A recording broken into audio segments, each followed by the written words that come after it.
It is sweet and fitting to die for one's country, said the Roman poet Horace. In the Latin original, the phrase goes, dulce et decorum est pro patria mori. This Horatian phrase was on the lips of many young European men as they went off to fight at the beginning of the First World War, a war that began 100 years ago this July. As we're coming to remember this year in our centennial observances, the realities of trench warfare turned out to be quite different from the sweet and decorous battles that many had imagined. The great English poet of the Great War, Wilfred Owen, took Horace's phrase and made it the ironic title of his anti-war poem, Dulce et decorum est. Owen's poem details the horrors of trench warfare and the indignities to which its soldiers are exposed. And it memorably ends with these lines addressed to someone who seemingly still thinks that 20th century war fits the ancient models. My friend, you would not tell with such high zest to children ardent for some desperate glory the old lie, dulce et decorum est, por patria mori. In a century of trench warfare, nuclear weapons, napalm, and roadside bombs, it may no longer seem sweet and fitting to die for one's country, but still it is often necessary to do so, and as a nation we pause each year to honor that sacrifice. Memorial Day, which we observe today, had its origins during the American Civil War, the first modern war, which was also notable for its horrific battlefield conditions.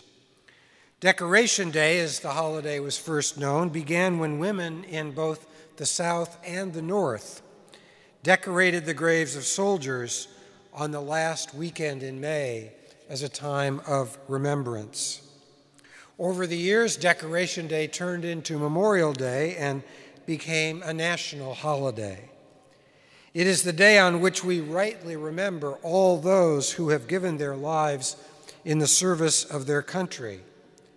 And it is a holiday which unites all of us, strong believers in national defense, staunch critics of military engagement.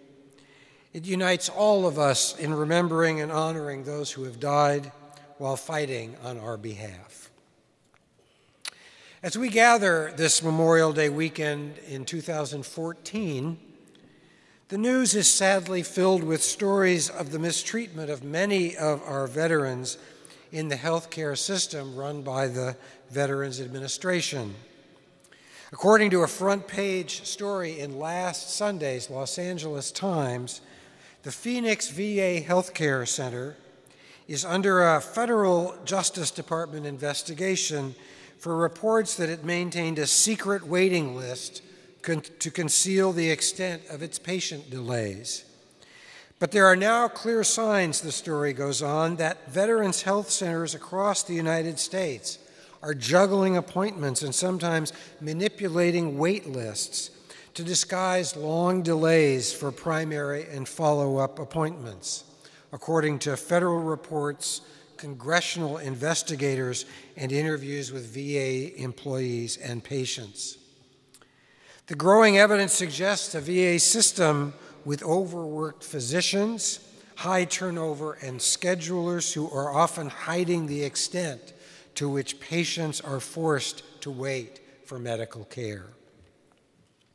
Now, I want to be clear about a couple of things before I proceed. The first is that Memorial Day and Veterans Day are distinct holidays with two very different agendas. It is understandable that we often mix them up, but when we do so, we fail fully to honor the dead as well as care for the living. As I said in this pulpit last year, let us not confuse Memorial Day with Veterans Day. And I still hold to that distinction. The second thing is this: I have no interest this morning in piling on with criticism of the Veterans Administration that is often demagogic and self-serving. If I hear one more politician tell us that he is mad as hell about these reports, I will scream. This is not about resignations. This is about a change in all our hearts. Nevertheless, there comes a time when we cannot easily separate the concerns of the dead from those of the living. There comes a time when we can no longer just thank heroic men and women for their service rhetorically. There comes a time when the best way to honor and remember the dead is not to lay a wreath at their tomb, but to care for the living. That time is clearly now. In Luke's gospel and its account of the resurrection, the young men at Jesus' tomb ask the women who come there to see Jesus, "Why do you look for the living among the dead? He is not here, but he has risen." And as Jesus himself says also in Luke's gospel, our God is God not of the dead, but of the living. The allegations of some of our VA hospitals, if true, are horrifying.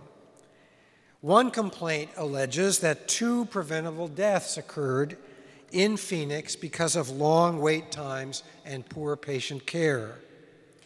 And that LA Times story goes on to report how agency staffers were gaming the system by making it appear that appointments set for weeks or months in the future were actually the desired dates requested by veterans. But in fact, they said veterans grudgingly accepted those long in the future appointments because they felt they had no other choice.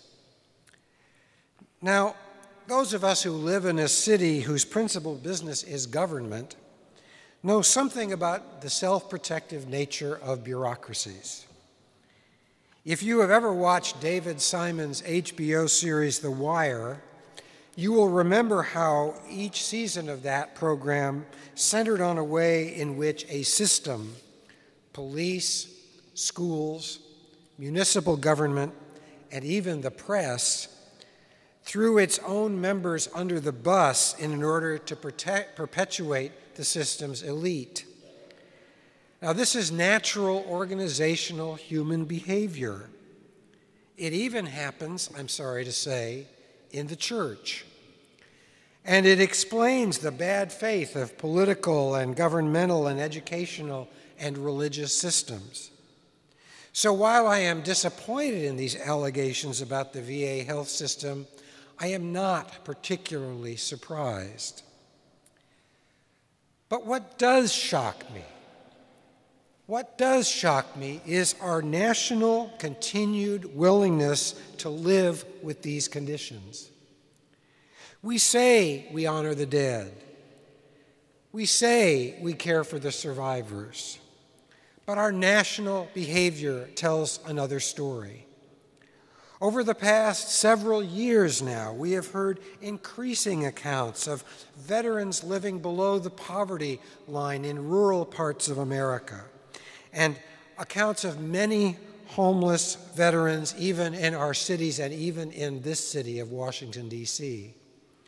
We continue to learn of the lasting effects of post-traumatic stress, even as those who suffer from it struggle to get treatment and have their discharges given before PTS was recognized, deemed honorable discharges.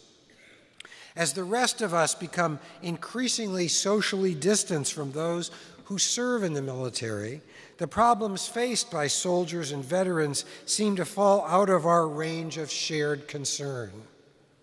How many people in this room actually know those who are serving right now in Afghanistan? How many of us actually know Iraq War veterans? There are many, I am sure, but the ratio is much different than it was in the days of World War II or Korea or Vietnam. So it's hard for me to pile on the VA, and it's hard for me to pile on the leadership, because the primary problem is really my own lack of engagement. And while that may be excusable for me as a citizen, it is not excusable for me as a Christian. Because Jesus taught and lived in a way that showed the needs and pains and struggles of everyone, even and especially those of the most marginalized and socially distant from me. How those needs and pains and concerns are my concerns too. In today's gospel, the risen Jesus expresses his own care for the needs and pains of all, and he does so with these words of reassurance to his companions. He says, "I will not leave you orphaned. I am coming to you. In a little while the world will no longer see me, but you will see me. Because I live, you will also live. On that day you will know that I am in my Father, and you in me, and I in you. Those who have my commandments and keep them are those who love me, and those who love me will be loved by my Father, and I will love them and reveal myself to them." Just as Jesus does not leave us orphaned, so we cannot leave our veterans to make their way on their own. Washington National Cathedral honors those who served and those who died, and we do so not only by remembering and thanking them with words and rituals.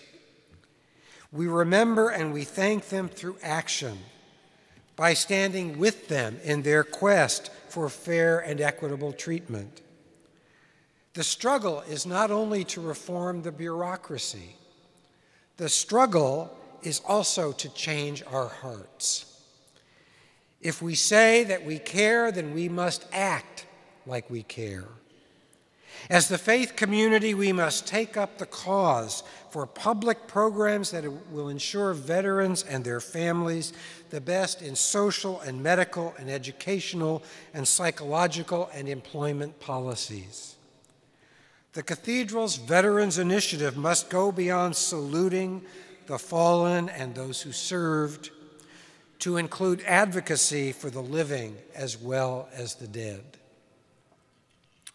We do not confuse Veterans Day with Memorial Day, but sometimes the best way for us to honor the dead is to care for the living. If we really value the sacrifice of those who died in the service of our country, we will do all we can to make sure that their fellow soldiers and sailors and airmen and Marines are adequately cared for and empowered to live full and fulfilling lives. It is not enough to say dulce et decorum est pro patria mori and leave it at that. Jesus will not leave us comfortless.